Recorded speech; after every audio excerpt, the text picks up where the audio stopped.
जनूबी अफ्रीका में ताकतवर सर्द लहर और नए बर्फबारी के सिलसिले ने मुल्क के मुख्तलिफ सूबों को सफ़ेद चादर में लपेट दिया।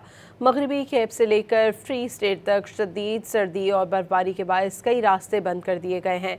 मशहूर सयाहती मकाम स्वार्टबर्ग पास पर शदीद बर्फबारी रिकॉर्ड की गई, जिसके बाद आउटशॉर्न और प्रिंस एल्बर्ट को मिलाने वाला रास्ता ट्रैफिक के लिए मुकम्मल तौर पर बंद कर दिया गया है।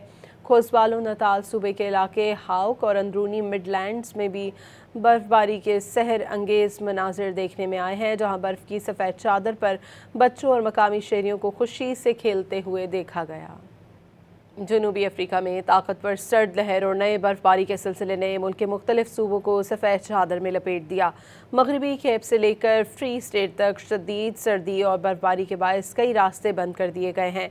मशहूर सयाहती मकाम स्वार्टबर्ग पास पर शदीद बर्फबारी रिकॉर्ड की गई, जिसके बाद आउटशॉर्न और प्रिंस एल्बर्ट को मिलाने वाला रास्ता ट्रैफिक के लिए मुकम्मल तौर पर बंद कर दिया गया है। खोसबालो नताल सूबे के इलाके हाउक और अंदरूनी मिडलैंड्स में भी बर्फबारी के सहर अंगेज मनाजिर देखने में आए हैं, जहां बर्फ की सफ़ेद चादर पर बच्चों और मकामी शहरियों को खुशी से खेलते हुए देखा गया।